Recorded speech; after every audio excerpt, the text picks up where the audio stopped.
Gubernur DKI Jakarta Anies Baswedan menarik rem darurat penanganan COVID-19 di ibu kota. Setelah beberapa bulan terakhir diterapkan PSBB transisi, Jakarta kini kembali menerapkan pembatasan sosial berskala besar yang ketat. Keputusan diambil Pemprov DKI dengan mempertimbangkan sejumlah faktor, yakni ketersediaan tempat tidur rumah sakit yang hampir penuh dan tingkat kematian yang tinggi. Dengan diterapkannya PSBB total, Gubernur Anies Baswedan mewajibkan sebagian besar perkantoran menerapkan bekerja dari rumah secara daring. Jadi prinsipnya mulai Senin tanggal 14 September, kegiatan perkantoran yang non-esensial diharuskan untuk melaksanakan kegiatan bekerja dari rumah. Bukan kegiatan usahanya yang berhenti, tapi bekerja di kantornya yang ditiadakan. Kegiatan usaha jalan terus, kegiatan kantor jalan terus, tapi perkantoran di gedungnya yang tidak diizinkan untuk beroperasi.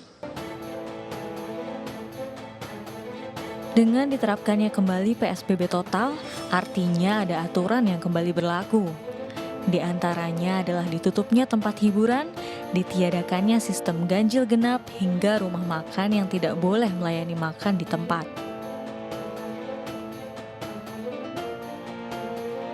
Sementara ada 11 bidang usaha yang boleh tetap beroperasi selama PSBB ketat diberlakukan. Penerapan kembali PSBB total disambut beragam masyarakat. Namun bagi sejumlah pemilik usaha kecil, kembali ke PSBB awal dinilai akan membuat usaha mereka terancam gulung tikar. Selengkapnya akan kita bahas malam ini dalam Indonesia Bicara. Baik, tema kita pada malam hari ini adalah rem darurat Jakarta PSBB total, dan saat ini kami sudah terhubung melalui sambungan Skype ada Pak Pandu Riono, epidemiolog dari UI, kembali bergabung bersama kami di Indonesia Bicara. Selamat malam Pak Pandu. Selamat malam. Apa kabar? Sehat. Kabar. Pak Pandu juga sehat ya Pak ya? Insya Allah sehat. Alhamdulillah. Baik, kita tahu Pak bahwa ada kabar terbaru bahwa DKI akan memperlakukan PSBB total lagi per 14 yaitu Senin. Lusa seperti itu. Anda melihat Pak dari kebijakan ini, apakah ini memang esensial atau memang tadi harusnya memang dari kemarin PSBB-nya harusnya kembali total, kembali ketat gitu? Iya, jadi sejak awal itu PSBB di Jakarta tuh belum pernah dicabut. Belum pernah, iya kita tahu belum itu. pernah. Ya, itu kita memasuki masa transisi. Ya, transisi itu juga sudah direm. Tidak masuk ke transisi yang berikutnya. Sekarang dengan situasi kondisi di mana indikator pantau pandemik sudah menunjukkan suatu yang sangat mencemaskan, maka kita kembali ke titik nol.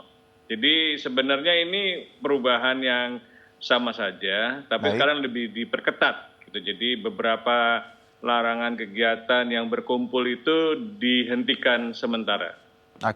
Baik, lalu kalau bicara latar belakang Pak, background kenapa ini akhirnya PSBB total, ya penyebutannya seperti itu diberlakukan lagi plus per Senin ini 14 September, Anda melihat apakah ini karena angka? Kita tahu bahwa angka pertambahan di DKI sangat luar biasa dan di Indonesia saja per Kamis kemarin angkanya rekor baru di 3.800 sekian. Anda melihat dari angka itu memang belum melandai. Apa backgroundnya memang itu atau hal lain Pak yang Anda melihat DKI memang harus tadi ketat dan total? Ya, jadi ketat tapi tidak total ya. Jadi nanti jadi orang takut gitu. Baik. Sebenarnya kalau kita amati ya, setiap minggu itu kita mengevaluasi. Artinya memonitoring menggunakan indikator yang kita sebut sebagai indikator pandemi. Salah satu indikatornya adalah tingkat positivity rate. Jadi tingkat positif dari yang diperiksa, orang yang diperiksa itu ternyata cenderung meningkat terus. Tadinya hanya 9%, 10%, dan mendekati 20% dan sebagainya. Kemudian kan itu juga peningkatan jumlah kasus yang dirawat di rumah sakit itu meningkat. Sedangkan kapasitasnya belum ditingkatkan. Jadi sudah 2 minggu yang lalu kita melihat tren meningkat. Kalau kecepatan seperti ini, maka dalam waktu 2 minggu lagi akan kita mengalami Overload dimana, seperti itu. ya overload bahasa Inggrisnya ya. Tapi sebenarnya kapasitasnya kita terus tingkatkan. Jadi sejak 2 minggu itu Pemda DKI sudah diingatkan coba ditambah lagi rumah sakit yang belum merawat COVID disiapkan untuk merawat COVID. Jadi sebenarnya antisipasinya udah lama. Baik. Jadi yang benar adalah kalau ini diteruskan, kita harus menghentikan menghentikan PSBB tadi ya, kembali ke fase 0. Karena kalau tidak, nanti perawatan di rumah sakit akan terganggu dan kematiannya meningkat. Oke. Kita melihat kematian sudah meningkat, tapi kita ingin tekan kematian itu. Jadi banyak masalah yang kita harus usahakan minimalkan supaya dampak pandemi ini terhadap mereka-mereka yang sampai dirawat, kemudian yang harus sampai meninggal itu tidak terjadi yang kita harapkan. Oke. Baik, berarti ini terkait dengan tadi jumlah yang makin meningkat, kapasitas dari daya tampung rumah sakit itu sendiri yang menjadi persoalan karena kita tahu minggu lalu juga WHO sudah menyoroti ini Pak, bagaimana 70% di angka ini untuk rumah sakit Jakarta itu tidak layak, harus ada di angka 60 tapi sudah menyentuh angka 70 dan bahkan mendekati angka lebih besar lagi. Nah, kalau dari tadi kapasitas dan juga jumlah penderita COVID di Jakarta yang semakin meningkat, apakah ini berarti Pak bahwa Pemprov DKI ini gagal dalam PSBB dari Maret sampai sekarang karena angkanya tidak landai dan juga fasilitas tadi masih kurang, ataukah memang ya tadi sebenarnya DKI sudah berusaha keras tapi ya tadi balik-balik lagi banyak faktor seperti itu. Iya, jadi memang sulit kalau menjadi gubernur DKI hampir tidak mungkin bisa mengendalikan. Saya bilang sama Pak Anies bahwa Bapak ini mengalami kesulitan untuk mengatasi pandemi. Hanya satu, sabar. Jadi sabar betul itu karena tiap hari akan dilaporkan peningkatan terus-menerus. Apalagi 2 minggu terakhir ini, 2 minggu setelah Hari Raya 17 Agustus. Betul, long weekend kemarin. Iya, itu sepertinya itu penduduk didorong untuk melakukan aktivitas yang sangat tinggi. Betul. Ya, ini menurut saya dinamika penduduk ini yang sangat berpengaruh terhadap peningkatan kasus yang kita alami beberapa hari ini. Dengan kata lain bahwa Pemprov DKI tidak tegas dong Pak dalam melakukan PSBB yang katanya memang tidak pernah berhenti sebenarnya. Iya, bukan tidak tegas, tetapi kan banyak faktor di luar kewenangan Pemda DKI. Misalnya sebenarnya masih transisi 50% kapasitas kerja di kantor. Tapi apa yang terjadi adalah hampir terutama kantor-kantor pemerintah pusat ini yang menjadi masalah gitu kan, yang di luar kekuasaan Pemda DKI yang sudah 100% menjalankan aktivitas. Sehingga timbullah klaster-klaster perkantoran yang sebenarnya jauh lebih banyak. Yang dilaporkan itu hanya sebagian. Itu yang menjadi problem juga. Karena kalau tidak melapor tidak ada pelacakan kasus. Ya kan? Padahal perlu sekali pelacakan kasus untuk menghentikan penularan. Ini menurut saya ada ketidakterbukaan, terutama di kantor-kantor pemerintah dan juga beberapa kantor-kantor swasta. Jadi kita harus bekerja sama, jangan menyembunyikan bahwa ada kasus di situ. Bahkan pejabat publik pun juga jangan menyembunyikan bahwa dia sudah tertular COVID, karena dia perlu melindungi orang-orang yang pernah kontak dengan dia.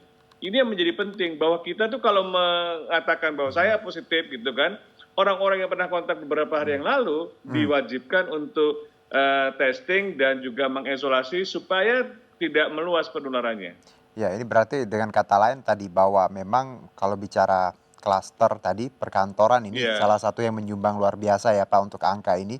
Karena kita tahu banyak sekali ketidakterbukaan seperti itu dari baik itu kantor pemerintah maupun swasta dalam menangani. Karena mereka juga gini Pak, ketika ada kasus ya kalaupun ditutup mereka juga akan takut karena pertimbangan ekonomi di situ juga dilihat oleh para bisnismen ini dan juga para tadi pemerintah. Karena mungkin merasa kalau COVID gitu ya, jadi agak malu dan harus takut seperti itu dan harus tadi punya tanggung jawab, punya masyarakat juga Harusnya kan kita tahu seperti itu dan kita bisa tadi tracingnya makin masif dan juga bisa diatasi dengan cepat ya Pak ya. Nah, Iya, dan lalu terutama lagi ini peningkatan klaster rumah tangga. Jadi dengan banyak tadi yang tidak diketahui ya, jadi kemudian kebijakan pemerintah pusat Satgas yang saya kritik habis-habisan adalah isolasi mandiri. Tidak mungkin isolasi mandiri. Dari kasus nomor 1, nomor 2, nomor 3 itu adalah contoh klaster rumah tangga. Klaster rumah tangganya sekarang makin melebar dan tidak kita bisa atasi kalau masih diberlakukan kebijakan isolasi mandiri. kenapa Pak tidak mungkin isolasi mandiri Pak Pandu? Tidak mungkin karena rumah-rumah kita kan tidak mungkin mengisolasi orang yang sakit dengan anggota rumah tangga yang lain. Nah ini menjadi masalah. Walaupun dan Pak, kemudian walaupun dia tinggal di suatu tempat, siapa yang menjamin dia tidak keluar? Jadi kan mungkin ada sebagian yang betul-betul patuh, tapi kan sebagian besar dalam waktu 2 minggu tidak boleh melakukan aktivitas apa-apa tanpa pengawasan, pasti ada bocornya. Jadi kalau ada kemarin keputusan bahwa ditiadakan isolasi mandiri untuk DKI dan semuanya harus ke Wisma Atlet baik OTG maupun yang bergejala, itu bagus. Itu pilihan yang bagus. Itu sesuatu yang harus diterapkan juga di semua wilayah di Indonesia. Jangan lagi ada isolasi mandiri. Walaupun itu kebijakan dari Kemenkes, kebijakan itu harus diubah. Baik. Pak Pandu, kita jeda dulu Pak Pandu, nanti kita sambung lagi. Tapi untuk segmen ini, Pak Pandu cukup di sini ternyata. Saya baru dapat info. Terima kasih Pak Pandu atas insight-nya dan waktunya. Iya. Terima kasih. Baik. Stay healthy dan stay safe Pak. Dan kita akan... Salam.